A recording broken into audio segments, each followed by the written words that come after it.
નમસ્કાર. કેમ છો? મજામાં તો હશો?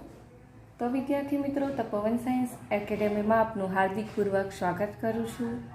આજે આપણે ચેપ્ટર 14માં અજૈવિક કારકો સામેની પ્રતિક્રિયાઓ વિશે ચર્ચા કરીશું. મતલબ કે જુદા જુદા વસવાટમાં રહેતા સજીવો અજૈવિક પરિબળોમાં જો કોઈ ચેન્જીસ આવે તો એની સામે પ્રતિક્રિયા દર્શાવે છે કે નહીં દર્શાવતા, તેના રિલેટેડ આ ટૉપિકમાં ચર્ચા કરીશું.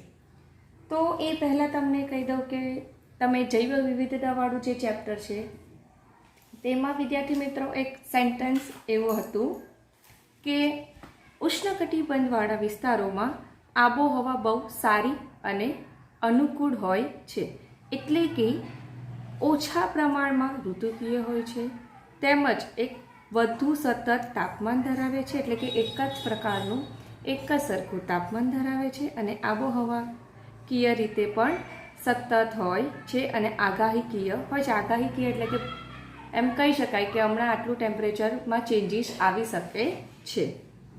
તો આવા વિસ્તાર કે જેમાં આબોહવા થ્રુ આઉટ યર એટલે કે આખા વર્ષ દરમિયાન જો એક સરખી રહે તો ત્યાં વસવાટ કરતા જે સજીવો છે તેને સ્થળાંતર કરવાની જરૂર જ ન પડે. વિદ્યાર્થી મિત્રો, તમને એક પ્રસ્તાવના બાંધું છું કે ભાઈ અજૈવિક કારકો સામે સજીવો કઈ રીતે પ્રતિક્રિયા આપી શકે છે. તો હવે એવા વિસ્તારમાં સજીવો રહે કે જેમાં આબોહવા થ્રુ આઉટ યર એક જ સરખું હોય તો ત્યાં રહેતા સજીવો શું કહેવાય? અનુકૂલન. તો સાદી દીધેલું હોય કે હા, એ લોકો એમ આગાહી કરી શકે કે હા આટલું ટેમ્પરેચર કદાચ ચેન્જીસ આવી શકે, પણ એ લોકો કેવા સ્થળાંતર થતા નથી. એ લોકોને સ્થળાંતર કરવાની જરૂરત પડતી નથી, કારણ કે એ લોકો ત્યાંના આબોહવાથી ટેવાઈ ગયેલા હોય છે, અનુકૂલન સાધી શકે છે.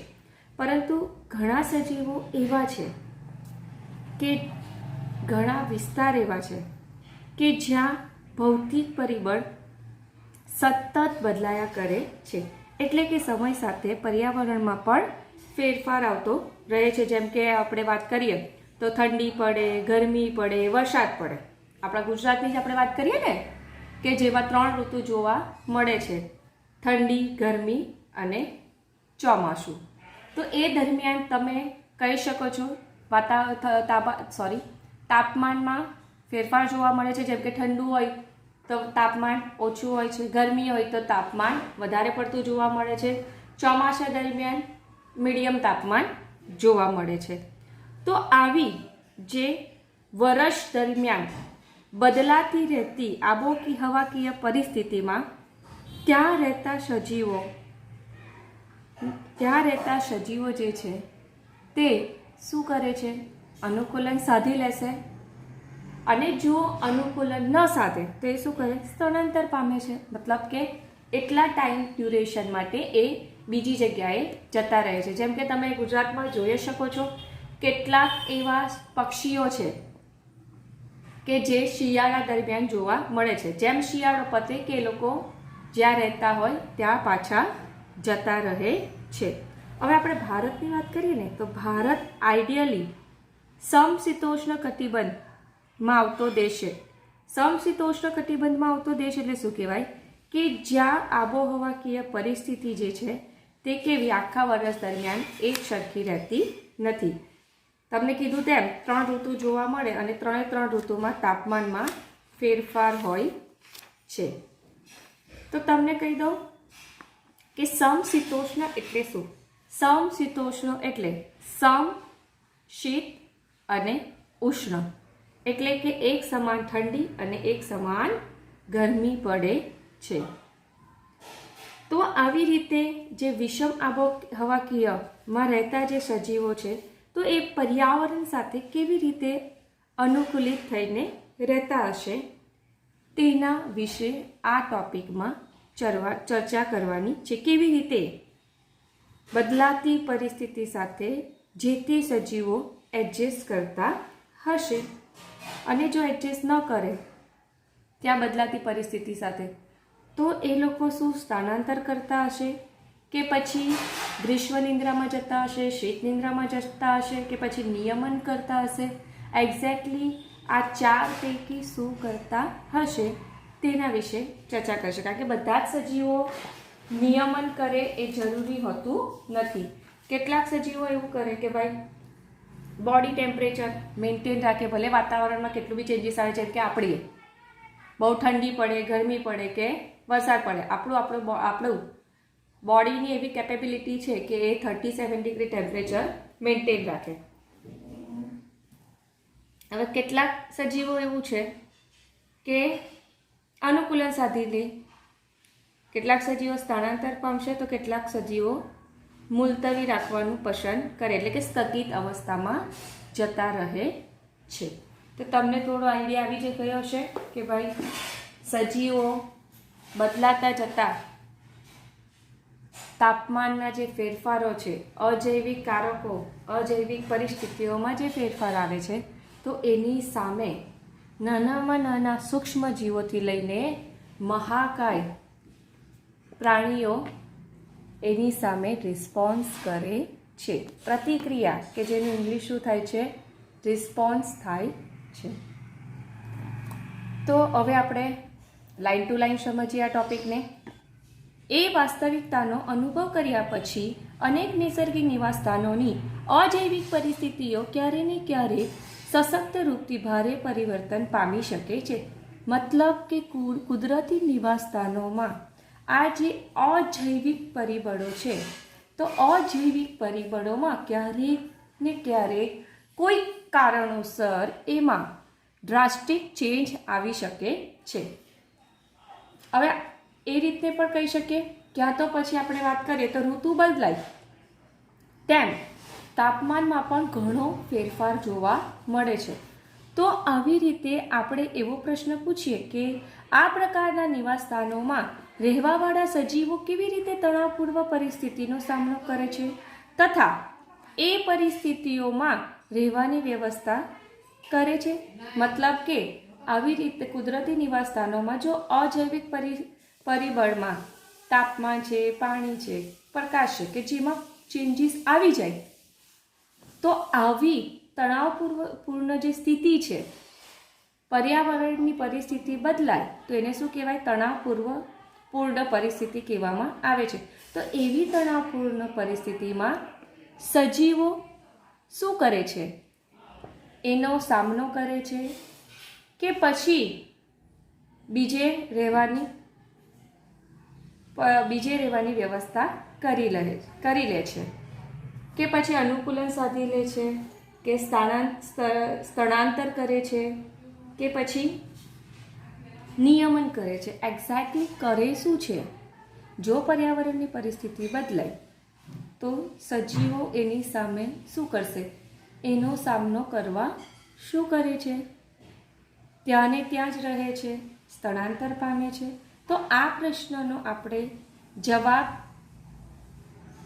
સમજવાનો પ્રયત્ન કરીએ એ પહેલાં આપણે કદાચ એ પૂછવું જોઈએ કે આખરે અત્યંત પરિવર્તનશીલ બાહ્ય પર્યાવરણ સજીવોને શા માટે સંતાપ પમાડે છે કે માનસિક મૂંઝવણમાં મૂકે છે. એટલે કે જે પર્યાવરણની પરિસ્થિતિ બદલાય છે, તો એ બદલાતી જે પર્યાવરણની પરિસ્થિતિ છે એ સજીવોને શા માટે અસર કરે છે અને શા માટે ટેન્શનમાં મૂકી દે છે, મૂંઝવણમાં મૂકી દે છે, કન્ફ્યુઝ કરે છે. તો એ પહેલા પ્રશ્ન સમજવાની જરૂર છે. તો હવે જો પર્યાવરણની પરિસ્થિતિ બદલાય તો એની સીધી અસર સજીવોના દેહધાર્મિક ક્રિયા, સજીવોમાં ચાલતી જે જૈવ રાસાયણિક ક્રિયા છે, પ્રજનન છે, તેના પર અસર કરે છે. તો એના પર અસર કરે છે, પરિણામે આ જે બદલાતી જે પર્યાવરણની પરિસ્થિતિ છે એ સજીવોને સંતાપ પમાડે છે, એટલે કે મૂંઝવણમાં મૂકે છે કે ભાઈ આ પરિસ્થિતિ બદલાય છે તો હવે મારે કરવું શું, મારે તો અહીંયા મારું અસ્તિત્વ ટકાવવું છે. તો દરેક સજીવોને પોતાનું અસ્તિત્વ ટકાવવા માટે બદલાતી જતી પર્યાવરણની પરિસ્થિતિનો સામનો કરવો પડે છે અને એમાં રહેવા માટે પોતાની જાતને સક્ષમ બનાવવું પડે છે. સજીવ એટલે કે વ્યક્તિ એ આશા રાખી શકે છે કે તેના અસ્તિત્વના લાખો વર્ષોના સમયગાળા દરમિયાન ઘણી જાતિઓએ અપેક્ષિત સ્થાયી આંતરિક એટલે કે શરીરની અંદર જ પર્યાવરણ વિકસિત કર્યું હશે જે બધી જૈવ રાસાયણિક પ્રક્રિયાઓ તથા દેહધાર્મિક કાર્યોને અધિકતમ કાર્યદક્ષતાથી કરવા દે છે અને આ જ રીતે જાતિઓની બધી જ રીતની યોગ્યતામાં વધારો થાય છે. એટલે આપણે વાત કરીએ કે આપણે ડાયરેક્ટ તો પૃથ્વી પર આવ્યા નથી, બરાબર, ઉત્ક્રાંતિ છે થઈ છે, બરાબર. તો આ ઉત્ક્રાંતિના જે લાખો વર્ષ બાદ આપણે આપણી જાતને એટલે કે માનવીઓએ, આપણે એક્ઝામ્પલ માનવીથી સમજીએ તો ઉત્ક્રાંતિના લાખો વર્ષ બાદ માનવી પોતાની જાતને એટલી સરસ રીતે અનુકૂલિત કરી છે કે પર્યાવરણમાં કેટલા પણ ચેન્જીસ આવે તો પણ એ ત્યાંને ત્યાં ટકી રહે છે, પણ એક લેવલ સુધી. પણ કેવું? એક લેવલ સુધી. જેમ જેમ ઉદ્વિકાસ થતો ગયો તેમ તેમ અનુકૂલન સાધવા સજીવોમાં ચેન્જીસ આવતા ગયા.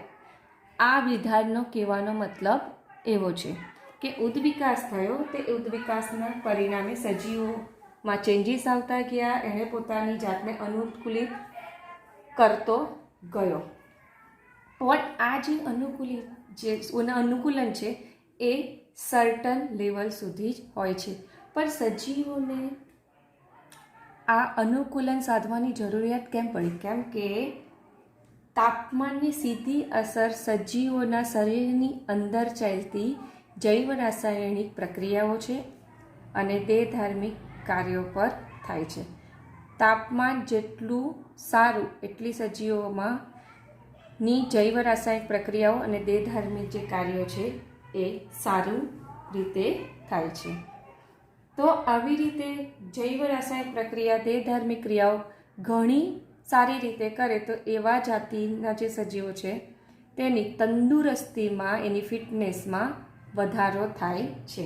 એની જે શ્વાસોશ્વાસની ક્રિયા, પાચનની ક્રિયા, પ્રજનનની ક્રિયા એ બધી એક સરખી, ભલે એને બહારનું વાતાવરણ ચેન્જીસ થાય, આ બધી પ્રક્રિયાઓ માનવી એટલે કે પ્રાણીઓમાં સતત થતી રહે છે. એવું નથી થતું કે ભાઈ શિયાળો આવ્યો તો પાચનની ક્રિયા સ્ટોપ થઈ જાય, એવું થતું નથી.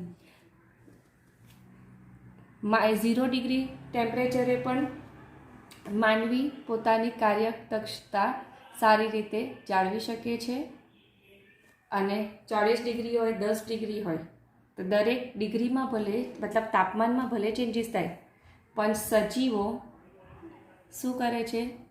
પોતાનું બોડી ટેમ્પરેચર મેન્ટેન રાખી શકે છે. જેમ કે આપણે આગળના ટોપિકમાં જ ભણી ગયા યુરીથર્મલ અને સ્ટીનોથર્મલ, કે વાતાવરણના તાપમાનમાં ભલે ચેન્જીસ આવે પણ શરીરનું અંદરનું તાપમાન જાળવી રાખે તેવા સજીવોને યુરીથર્મલ અથવા તો પૃથુતાપી કહેવામાં આવે છે, જેમ કે સસ્તન અને વિહંગ.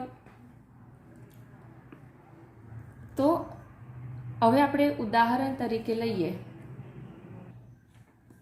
ઉદાહરણ તરીકે આ સ્થિરતા દેહજળના ઇષ્ટતમ તાપમાન અને આશ્રુતિ સાંદ્રતાના સ્વરૂપમાં હોઈ શકે છે. મતલબ જે તંદુરસ્તી છે, આપણે એમ કહીએ ને કે તંદુરસ્તી જળવાય છે, તો એ તંદુરસ્તી કયા સેન્સમાં જળવાય છે કે જે દેહજળ છે તો દેહજળનું તાપમાન મેન્ટેન રહે છે, શરીરની અંદર આશ્રુતિ જળવાઈ રહે છે. જો આ બે વસ્તુ જળવાય એટલે સજીવો તંદુરસ્ત છે એમ કહી શકાય છે.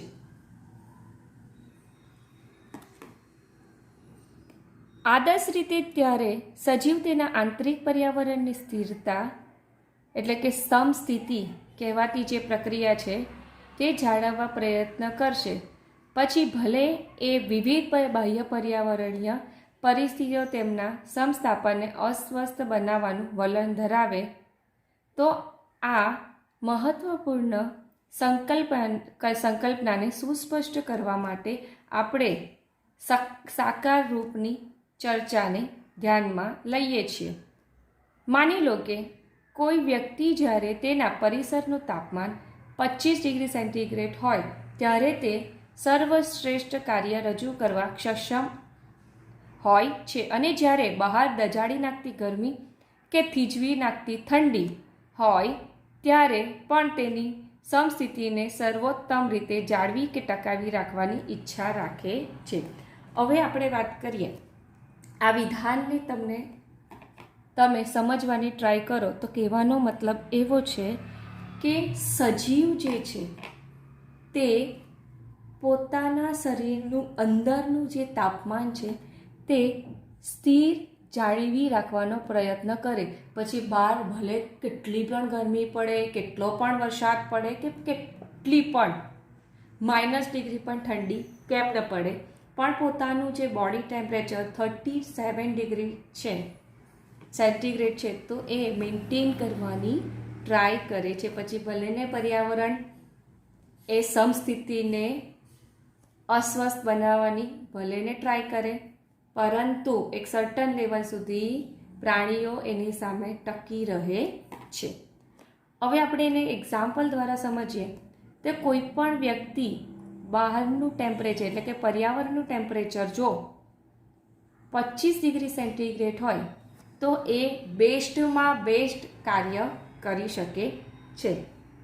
પરંતુ બહુ ગરમી હોય કે પછી બહુ ઠંડી હોય તો એની જે કાર્ય કરવાની ક્ષમતા છે તો એમાં ચેન્જ આવી શકે છે. જેમ કે બહુ ગરમી હોય તો પસીનો પડે, આપણને બેચેની લાગે, તો આપણને એમ થાય કે કોઈ કામ કરવાની ઈચ્છા ન થાય. અને બહુ ઠંડી પડે એટલે તો પછી સમજવાનું આપણા એમ હાથ જ ધ્રુજતા હોય તો કેમનું કામ કરીએ, બરાબર ને? પરંતુ દરેક સજીવોની એવી એક્સપેક્ટેશન હોય કે ભાઈ બહુ ઠંડી પડે કે બહુ ગરમી પડે, આપણે આપણું બેસ્ટમાં બેસ્ટ કામ કરી શકીએ, બરાબર? તો આપણા એક્ઝામ્પલથી આપણે સમજીએ તો આપણે શું કરીએ, બહુ ગરમી પડે ને તો એસી ચાલુ કરી દઈએ, એસીમાં બેસી જાય. જેમ કે તમે ક્લાસમાં એસીમાં જ બેસો છો તો એ જે એસી ચાલુ રાખવાનું રીઝન જ એ છે કે તમને ગરમી ન લાગે, તમને 25 ડિગ્રી સેન્ટીગ્રેડ જેટલું તાપમાન મળી રહે, જેથી તમે જાગતા રહો અને ટીચર જે સમજાવે તે વ્યવસ્થિત રીતે સાંભળો અને સમજો. હવે થીજવી નાખતી ઠંડી હોય તો લોકો શું કરે, ઘરમાં હીટર નખાવી દે. હીટર નખાવે એટલે જે ઘરનું જે ટેમ્પરેચર છે તે કેવું 25 ડિગ્રી સુધી મેન્ટેન રાખવાની ટ્રાય કરે. રૂમ ટેમ્પરેચર 25 ડિગ્રી જેટલો મેન્ટેન રાખવાની ટ્રાય કરે, જેથી લોકો બેસ્ટમાં બેસ્ટ કામ કરી શકે.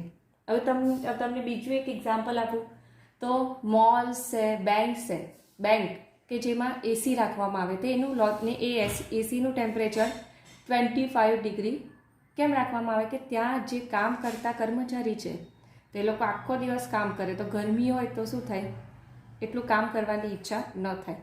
તો થોડી ઠંડક મેન્ટેન હોય, 25 ડિગ્રી ટેમ્પરેચર હોય તો એના લીધે એ લોકો શું કરે, આખો દિવસ ઇઝીલી કામ કરી શકે છે. મોલ્સમાં, બેંક્સમાં આ એસી રાખવાના રીઝન્સ જ એ છે. તમે ઘરમાં હો કે પછી મુસાફરી કરતી વખતે કારમાં કે પછી તેના કાર્યસ્થળે શું કરો છો, ઉનાળામાં વાતાનુકૂલક એટલે કે એસી તથા શિયાળામાં તાપક સગડી દ્વારા પ્રાપ્ત કરી શકે છે. એટલે કે જે રૂમ ટેમ્પરેચર છે એ 25 ડિગ્રી સેન્ટીગ્રેડ કેવી રીતે મેન્ટેન કરી શકાય, તો ઉનાળામાં એસી દ્વારા અને શિયાળામાં સગડી દ્વારા એટલે કે હીટર દ્વારા મેન્ટેન કરી શકાય છે. ત્યારે ભલે તેની કે તેણીની આસપાસ હવામાનની સ્થિતિ અસ્વીકાર્ય જેવી હોય તેમ છતાં તેની કે તેણીની પોતાની કાર્યક્ષમતા હંમેશા મહત્તમ હશે. હવે એસીમાં કામ કરે ક્યાં તો પછી શિયાળામાં જે થીજવી નાખતી જે ઠંડીની સામે કામ કરવું હોય તો સગડી બહુ જરૂરી છે, જેના લીધે એ લોકોનું જે કાર્યક્ષમતા છે તે જળવાઈ રહે અને જે સમસ્થિતિ કહીએ ને, શરીરની સમસ્થિતિ પણ જળવાઈ રહે, જેથી શરીરની જે આંતરિક પ્રક્રિયાઓ છે એ પણ થતી રહે છે. પછી એ કુદરતી રીતે પ્રાપ્ત કરે કે પછી કુદરતી સાધનો દ્વારા પણ આવી સ્થિતિ મેન્ટેન કરી શકાય છે. હવે તમારા ચોપડીમાં આ ચાર્ટ આપેલો છે, જેમાં એક્સ અક્ષ છે, જેના પર બાહ્ય સ્તર લખેલું છે, અને આ વાય અક્ષ કે જેના પર આંતરિક સ્તર લેવામાં આવેલું છે. બાહ્ય સ્તર એટલે કે બહારનું વાતાવરણ અને આંતરિક સ્તર એટલે કે શરીરની અંદરનું વાતાવરણ, એટલે કે શરીરની અંદરનું તાપમાન કે જેને આંતરિક સ્તર કહેવામાં આવે છે. તો આ જે તાપમાનનું બેલેન્સ કરી શકે તેના આધારે આપણે જુદા જુદા પ્રાણીઓ વિશે સમજીએ. બરાબર. હવે તમે અહીંયા વિદ્યાર્થી મિત્રો આ લાલ લાઈન જોઈ શકો છો. તો આ લાલ લાઈન કેમ દોરેલી છે? ટીચર દોરી હશે, જવા દો ને, કેમ? પણ એવું નથી કે એવા પ્રાણી કે હવે જો અહીંયા ટેમ્પરેચર આપણે 10 ડિગ્રી, 20, 30, 40, 50, 60, 70, 80 એવી રીતે લઈએ, તો બહારનું જે વધતું જતું ટેમ્પરેચર છે તો એની સામે એવા સજીવો છે કે જે પોતાની શરીરનું અંદરનું તાપમાન એક જ સરખું મેન્ટેન રાખે છે. જો અહીંયા તાપમાન ભલે કેટલું બી બદલાય છે, પણ એનું જે બોડી ટેમ્પરેચર છે તે એક જ સરખું રાખે છે. તો એવા પ્રાણીઓનો સમાવેશ નિયામકોમાં થાય છે, જેમ કે યુરીથલ્મન, વિહક અને સસ્તન, કે જેઓ વાતાવરણમાં કેટલો પણ તફાવત આવે તાપમાનમાં, તો એ લોકો 37 ડિગ્રી જેટલું સેન્ટીગ્રેડ જેટલું પોતાનું બોડી ટેમ્પરેચર મેન્ટેન રાખે છે. હવે તમે અહીંયા આ બીજી ગ્રીન કલરની લાઈન જોઈ શકો છો. હવે ઘણી ચોપડીમાં બ્લુ લાઈન પણ આપેલી છે. તો આ અનુવર્તીઓ એટલે શું? અનુવર્તીઓ એટલે એવા પ્રાણી કે જેમ જેમ ટેમ્પરેચર વધે છે તેમ તેમ એમના શરીરનું તાપમાન પણ વધે છે.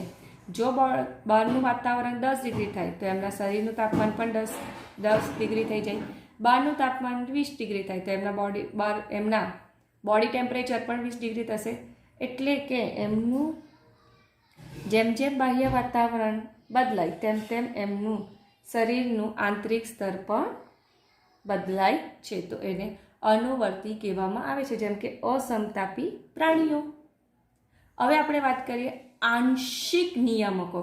આંશિક નિયામકો એટલે શું કહેવાય? કે નિયામકો અને અનુવર્તી બંનેના ગુણધર્મ ધરાવે છે. તમને એમ થાય કે બંનેના ગુણધર્મ ધરાવે એટલે શું?